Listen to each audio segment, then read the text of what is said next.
ગયા વર્ષના 10મા મહિનામાં સુરત સાયબર સેલ દ્વારા એક અમરોલી વિસ્તારમાં રેડ કરવામાં આવેલ હતી, જેમાં મુખ્ય આરોપી પ્રવીણ દાદલને અરેસ્ટ કરવામાં આવેલ હતો અને એમની પાસેથી 124 કિટ ની અમે લોકોને વિગતો મળી હતી.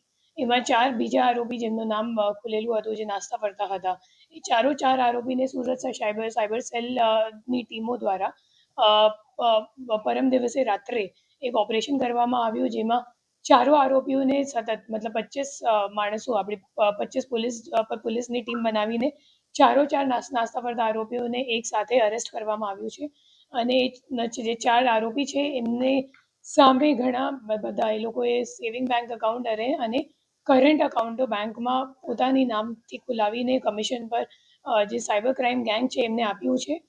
અને એ લોકોએ જો કમિશન છે તો સેવિંગ બેંક એકાઉન્ટમાં એ લોકો 30,000ની કમિશન લીધી છે અને કરંટ એકાઉન્ટની એ લોકોએ 1 લાખ રૂપિયા દીઠ પર એકાઉન્ટની એ લોકોએ કમિશન લીધી છે. એ મામલો અમે લોકોની સામે આવેલું છે અને જે આપણી પાસે 154 બેંક એકાઉન્ટો છે તો એની સામે 401 NCCRP કમ્પ્લેન્ટ્સ નોંધાયેલ છે અને ટોટલ જે ટ્રાન્ઝેક્શન્સનો અમાઉન્ટ છે એ ટોટલ 288 કરોડનું 212 કરોડ અને 88 લાખનું અમે લોકોને ટ્રાન્ઝેક્શન્સ આ તમામ ખાતાઓમાં મળી આવ્યું છે.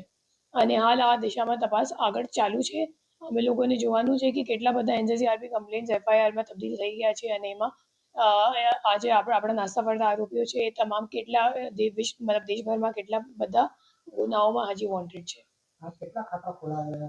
154 બેંક એકાઉન્ટ એ લોકોએ ખોલાવ્યું છે. એ લોકોને સેવિંગ બેંકમાં 30,000 રૂપિયા મળતા હતા અને કરંટ એકાઉન્ટ માટે 1 લાખ રૂપિયા પર એકાઉન્ટ એ લોકોને મળતા હતા.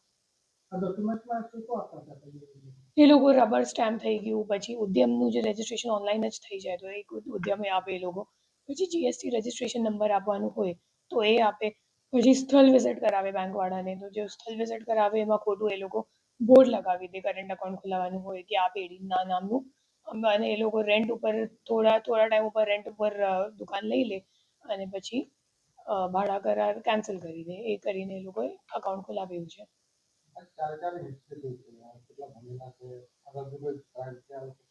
એ લોકો પેશેવર જેટલા આરોપીઓ મળી ચૂક્યા છે અમે લોકોને, એ લોકો 3 કે 4 એકાઉન્ટો એ લોકોએ કમિશન પર આપ્યું છે અને એ લોકો પેશેવર આ જ કામ કરે છે. આ જોવાનું બાકી છે, તો એ અમે લોકો જોઈને પછી આગળની ડિટેલ્સ તમને અપડેટ કરશું.